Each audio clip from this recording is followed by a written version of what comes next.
Hello दोस्तों, नमस्ते। आपका स्वागत है हमारे चैनल एनएलटी स्क्वाड में। मैं आयुष गुप्ता हूं। इस चैनल पर आपको मेडिकल लैब टेक्नोलॉजी से जुड़ी जानकारियां और अपडेट्स मिलेंगी। आपको यहां पर लेटेस्ट लेबोरेटरी इक्विपमेंट और टेक्निक्स के बारे में जानकारी मिलेगी, जिनसे आप अपने काम को और भी बेहतर बना सकते हैं। हमारी वीडियोस को देखने के लिए हमारे चैनल को सब्सक्राइब करना और बेल आइकन को दबाना ना भूलें। इससे आपको हमारी हर नई वीडियो की नोटिफिकेशन मिलती रहेगी। और हाँ, हम आपके समय की कीमत को समझते हैं, इसलिए हम आपसे रिक्वेस्ट करेंगे कि आप हमारे वीडियोस को पूरा देखें और स्किप ना करें। हमारे वीडियोस में आपको मेडिकल लैब टेक्नोलॉजी के नए और ज़रूरी जानकारियाँ मिलेंगी, जो आपके काम और करियर में आपकी मदद करेंगी। अगर आपको हमारे वीडियोस पसंद आते हैं, तो आप हमारे चैनल को अपने दोस्तों और कलीग्स के साथ भी शेयर कर सकते हैं। इससे उन्हें भी उनके करियर ग्रोथ के बारे में नए अपडेट्स और जानकारियाँ मिल सकती हैं। आपके सपोर्ट से हम और भी बेहतर वीडियोस बनाते रहेंगे और आपको नए और नए टॉपिक्स के बारे में बताते रहेंगे। धन्यवाद। तो चलिए हम स्टार्ट करते हैं अपनी वीडियो। ल्यूकोसाइट हमारे इम्यून सिस्टम का पार्ट है, जिनका काम हमारी बॉडी को फॉरेन बॉडी से बचाना होता है। ल्यूकोसाइट्स हमारी जिस प्रोसीजर के कारण बनती हैं, उसका नाम है ल्यूकोपोइसिस। ल्यूकोपोइसिस जो हमारा रहता है, वो हमारे बॉडी के बोन मैरो में होता है। नॉर्मली हमारे ब्लड में मैच्योर ल्यूकोसाइट्स प्रेजेंट होती हैं, और जो हमारी मेनली दो टाइप की होती है। पहला है ग्रेन्युलोसाइट, दूसरी है ए ग्रेन्युलोसाइट। ग्रेन्युलोसाइट में हमारी आती हैं ऐसी सेल्स जिनके न्यूक्लियस में ग्रेन्यूल्स प्रेजेंट होते हैं, और ए ग्रेन्युलोसाइट्स में वो हमारी सेल्स आती है जिनके न्यूक्लियस में ग्रेन्यूल्स प्रेजेंट नहीं होती हैं। हमारी ग्रेन्युलोसाइट कहलाती हैं न्यूट्रोफिल, इओसिनोफिल, बेसोफिल। ए ग्रेन्युलोसाइट में हमारी आती हैं लिम्फोसाइट एंड मोनोसाइट। अब हम आगे देखते हैं। सबसे पहले हम देखते हैं नॉर्मल रेंज। जो हमारा टोटल लिम्फोसाइट का ल्यूकोसाइट काउंट होता है, डिफरेंशियल ल्यूकोसाइट काउंट होता है, उसकी नॉर्मल रेंज क्या होती है। तो सबसे पहले हम देखते हैं टोटल ल्यूकोसाइट काउंट की। तो हमारे एडल्ट्स में जो इसकी रेंज होती है, वो 4 से 11,000 पर माइक्रोलीटर होती है। इन्फेंट्स यानी जो बच्चा है एकदम अभी जन्मा हुआ जिसका, उसमें 10,000 से 25,000 नॉर्मल रेंज रहती है। और फिर इन्फेंट में हमारी रहती है 6 से 16,000 एक साल तक के। चिल्ड्रन जो 4 से 7 साल के, उनकी जो रेंज होती है 5 से 15,000 पर माइक्रोलीटर। चिल्ड्रन जो रहते हैं उनकी रेंज होती है 8 से 12 साल के जो बच्चे रहते हैं, उनकी रेंज होती है 4500 से 13,500 पर माइक्रोलीटर। अब हम आगे देखते हैं। जो हमारी डब्ल्यू है, जो हमारे डीएलसी है, डिफरेंशियल ल्यूकोसाइट काउंट, उनमें हमारी क्या क्या रेंज होती है। जैसे न्यूट्रोफिल 40 से 75% नॉर्मली ये पाई जाती है, और इनकी रेंज होनी चाहिए 2000 से 7500 पर माइक्रोलीटर के समथिंग। लिम्फोसाइट 20 से 50% होती है, 1500 से 4000 पर माइक्रोलीटर इनकी रेंज होती है। मोनोसाइट 2 से 10% तक, 200 से 800 पर माइक्रोलीटर। इओसिनोफिल 1 से 6% तक, 40 से 400 पर माइक्रोलीटर। बेसोफिल 1% से भी कम होनी चाहिए, 10 से 100 पर माइक्रोलीटर। अब हम देखते हैं न्यूट्रोफिल। न्यूट्रोफिल का जो साइज होता है वो 12 to 15 माइक्रोमीटर होता है। इनका जो न्यूक्लियस होता है वो 2 से 5 लोग से मिलकर बना होता है। इनके जो लाइफ है, इनका जो वर्क है, वो कैसा होता है, बॉर्डर सिक्योरिटी फोर्स। मतलब हमारी जो फर्स्ट लाइन ऑफ डिफेंस है बॉडी की, वो ये है। ऐसे ही हमारे देश की जो फर्स्ट लाइन ऑफ डिफेंस है, वो क्या है, हमारी बीएसएफ। अब हम देखते हैं आगे।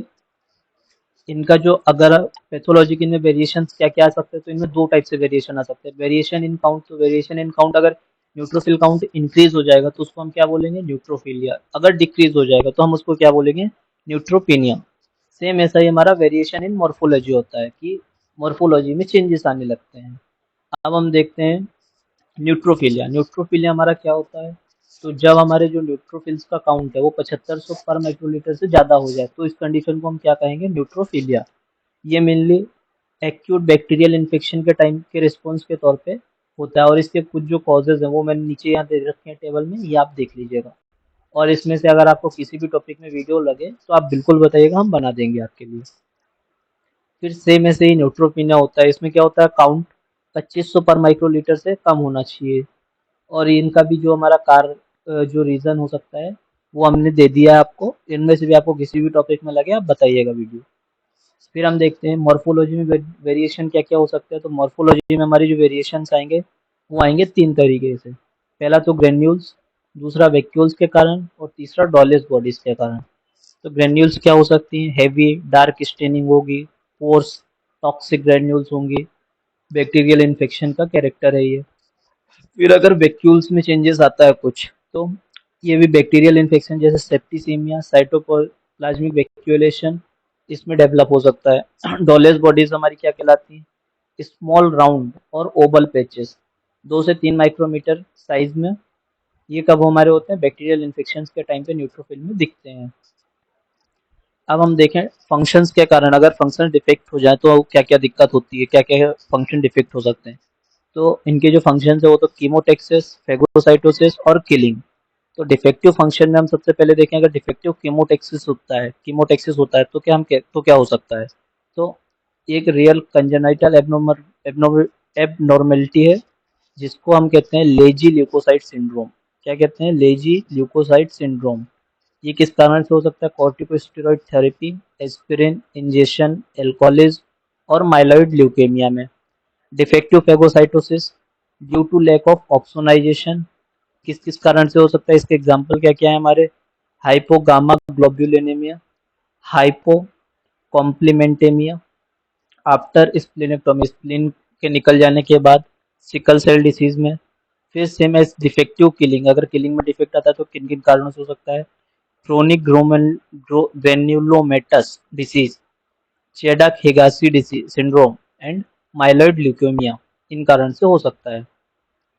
फिर हम देखें मॉर्फोलॉजी, लिम्फोसाइट्स की जो मॉर्फोलॉजी, उसमें लिम्फोसाइट जो होते हैं हमारे, उनकी मॉर्फोलॉजी क्या क्या होती है? तो सबसे पहले हम देखें 9 to 12 माइक्रोमीटर डायमीटर में होगा। स्मॉल लिम्फोसाइट ज़्यादातर पाई जाती हैं, और 12 से 16 माइक्रोमीटर डायमीटर जो कि होता है लार्ज लिम्फोसाइट का, जो बहुत कम पाई जाती हैं। फिर राउंड और slightly indented nucleus with coarsely clumped chromatin scanty basophilic cytoplasm, मतलब जो इनका साइटोप्लाज्म होता है वो बेसोफिलिक रहता है। जो न्यूक्लियस हो सकता है वो राउंड हो सकता है या स्लाइटली इंटेंडेड रह सकता है। कोर्सली क्लम्प्ड क्रोमेटिन, मतलब क्रोमेटिन भी इसमें दिखेंगे आपको। फिर टी लिम्फोसाइट जो होती हैं वो किस पे डिपेंड होती हैं? उनका पूरा नाम क्या होता है? Thymus dependent lymphocyte. ये कहाँ मैच्योर होती हैं? थाइमस में। और नोन एज क्या कहलाती है? थाइमोसाइट, मतलब थाइमोसाइट भी कहलाती है हमारी टी सेल। और इनका काम क्या होता है? एंटीजेंस पे डायरेक्ट एक्शन करते हैं, किसके द्वारा?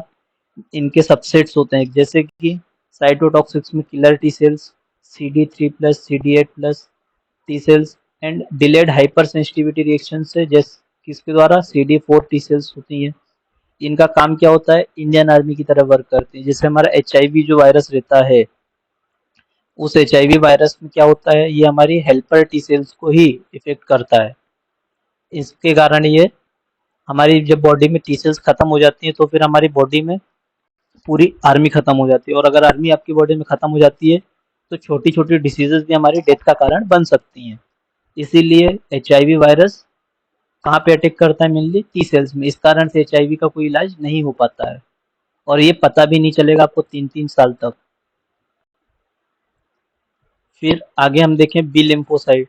इनका क्या नाम होता है? बोन मैरो डिपेंडेंट और बुरसा इक्विवेलेंट लिम्फोसाइट। ये क्या के डेरिवेटिव्स हैं? प्लाज्मा सेल्स के। And source of specific IG immunoglobulin antibodies involve in किनमें किसमें? Humoral immunity and circulating immune reactions में। फिर हमारी आती है नेचुरल किलर सेल्स।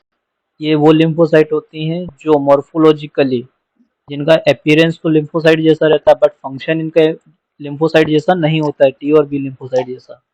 ये डायरेक्ट किलिंग करती है, मतलब माइक्रो ऑर्गेनिज्म जो होते हैं हमारे, उनको डायरेक्ट मारती है। जैसे हमारी गन होती है, किसी भी लड़ाई में अगर हम गन का यूज करेंगे, अगर कोई भी लड़ाई होगी तो सबसे पहले निकलेगी क्या? गन।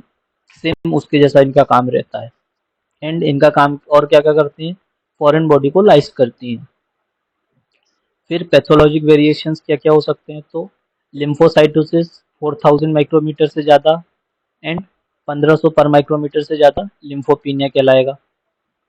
सेम इसमें ये है लिम्फोसाइटोसिस, और इसके आपको कॉजेज दे दिए हैं, ये आप पढ़ लीजिएगा।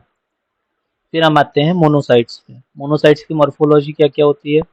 लार्जेस्ट मैच्योर ल्यूकोसाइट, मतलब ल्यूकोसाइट सबसे ज़्यादा लार्जेस्ट, मतलब सबसे बड़ी और मैच्योर ल्यूकोसाइट्स रहती है। जो मैच्योर ल्यूकोसाइट्स है उनमें सबसे ज़्यादा बड़ी होती है। इनका साइज कितना होता है? 12 to 20 माइक्रोन इन डायमीटर। फिर लार्ज सेंट्रल ओवल नोज्ड और इंटेंडेड और हॉर्स सुसेप्ट न्यूक्लियस, मतलब इनका न्यूक्लियस जो हॉर्स की, घोड़े की नाल रहती है उसके जैसा होता है। फिर characteristically fine reticulated chromatin network है जो इनका इनका भी क्रोमेटिन नेटवर्क बहुत अच्छा दिखता है। Cytoplasm abundant pale blue, contain many fine dust like granules and vacuoles। इनका काम क्या होता है, कैसे काम करती है, इंडियन पुलिस की तरह। जैसे इंडियन पुलिस नॉर्मली छोटे मोटे चोर्स और इन सब का सफाया करती है, सेम इनका काम ऐसा होता है कि ये भी हमारी बॉडी के डेड सेल्स को खत्म करती है। और सेम इंडियन पुलिस का भी काम वैसा हो रहता है कि हमारे जो इंटरनल प्रॉब्लम्स क्रिएट करते हैं उन पे अटैक करती है। फिर फंक्शन हम देखें तो antigenic material, phagocytosis of antigenic material और micro organism. Immunologic function as antigen presenting cell and present the antigen to lymphocyte to deal with further. तो इनका एक तो काम क्या रहता है, ये फेगोसाइटोसिस करती हैं। दूसरा ये एंटीजन प्रेजेंटिंग सेल होती है, मतलब ये लिम्फोसाइट को बताती हैं कि हमारे बॉडी में एंटीजन आ चुका है। ये मीडिएटर कहलाती हैं इन्फ्लेमेशन में। They are involve in release of prostaglandins, stimulation of the liver to secrete acute phase reactants. मतलब ये एक मीडिएटर का काम करती है। अगर हमारी बॉडी में कोई सूजन आती है तो उसमें जो मीडिएटर या बिचौलिया वो कौन कहलाती है, हमारी मोनोसाइट। टिश्यू मैक्रोफेजेस होती हैं ये, different types of reticulo endothelial system में पाई जाती हैं डिफरेंट टाइप से। फिर इनके पैथोलॉजिक वेरिएशन में हम देखें, अगर 800 पर माइक्रोलीटर से ज़्यादा हो गई तो इसको हम क्या कहेंगे, मोनोसाइटोसिस। इसके भी कॉजेज आपको दे दिए, जैसे सर्टेन वायरल इन्फेक्शन में, प्रोटोजुअल इन्फेक्शंस में, फिर मेलिग्नेंसीज में, ग्रेनुलोमेटस डिसीज में, कोलेजन वेस्कुलर डिसीजेज में। फिर हम आते हैं इयोसिनोफिल की मॉर्फोलॉजी में। तो इयोसिनोफिल क्या होती हैं, सेगमेंटेड न्यूट्रोफिल के जैसी होती हैं। साइज कितना होता है, 12 टू 15 माइक्रोमीटर इन डायमीटर। इनका न्यूक्लियस कैसा रहता है, कोर्स डीप रेड स्टेनिंग होती है। जो ग्रेन्यूल्स होती हैं और cytoplasm usually two nuclear lobe, मतलब दो न्यूक्लियर लोब्स रहते हैं। और जो granules in eosinophil contain basic protein and stain more intensively for peroxidase than granules in the neutrophil. मतलब ये बेसिक प्रोटीन इनकी ग्रेन्यूल्स में रहता है, जिसके कारण ये पर ऑक्सीडेज को बहुत अच्छे से एब्जॉर्व कर लेती है न्यूट्रोफिल के मुकाबले। Eosinophil also contains cell adhesion molecules, मतलब CAM जो सेल एडेशन मॉलिक्यूल्स रहते हैं उनको भी ये कंटेन करती है। जैसे IL-3, IL-6 a protein that precipitate Charcot Leyden crystal in lung tissues. मतलब लंग टिश्यूज में एक क्रिस्टल पाया जाता है जिसको ये प्रेसिपिटेट करती हैं एस्थेमेटिक पेशेंट्स में। फिर involve in reaction to foreign proteins to antigen antibody reaction, मतलब एंटीजन एंटीबॉडी रिएक्शन में ये फॉरेन प्रोटीन्स के साथ रिएक्शन करती रहती हैं। इनका जो पैथोलॉजिक वेरिएशन उसमें क्या क्या हो सकता है, मतलब अगर 400 पर माइक्रोलीटर से ज़्यादा होंगी तो इयोसिनोफिलिया, लेस देन 40 माइक्रोलीटर होगी तो इयोसिनोपिनिया। इयोसिनोफिलिया में हमारे क्या क्या हो सकते हैं reason, allergic disorder, parasitic infestation, फिर skin diseases, Loeffler syndrome, haematopoietic diseases. Eosinopenia के क्या क्या हो सकते हैं, एड्रिनल स्टेरॉइड और ACTH इंड्यूसेस इयोसिनोपिनिया। फिर हम आते हैं बेसोफिल्स की मॉर्फोलॉजी में। तो ये किसके जैसे दिखती हैं, अदर मैच्योर ग्रेनुलोसाइट, मतलब resemble the other mature granulocyte, distinguished by course intensely basophilic granules which usually fill the cytoplasm and often overlie obscure the nucleus। मतलब इनका जो, इनको हम कैसे अलग कर सकते हैं, तो इनका जो न्यूक्लियस होता है, इनकी जो ग्रेन्यूल्स होती हैं वो बेसोफिलिक रहती हैं और साइटोप्लाज्म से भरी हुई रहती हैं, साइटोप्लाज्म में भरी हुई रहती हैं। Granules of circulating basophils as well as their tissue counterparts as mast cell contain heparin contain करते हैं इनके granules, 5 HT mast cell and basophils on degranulation are associated with histamine release। मतलब ये हिस्टामिन को भी रिलीज करती हैं। ये इनका काम क्या होता है, इंटेलिजेंस ब्यूरो जैसा। मतलब ये किसी पे अटैक नहीं करती हैं, बट ये किसी न किसी, जैसे हमारी बॉडी में कोई अगर एंटीजन आ गया तो उसका काम क्या, उसको ये आइडेंटिफाई करेंगे और ये बताएंगे। इनका काम केवल आइडेंटिफाई करके बताना होता है। जैसे IB का काम होता है कि अगर कोई टेररिस्ट घुस आया है तो उसके बारे में ये बाकी जो बॉडीज हैं, बाकी जो एजेंसीज हैं उनको ये लोग बताते हैं। सेम उसके जैसा काम हमारी बेसोफिल्स करती हैं।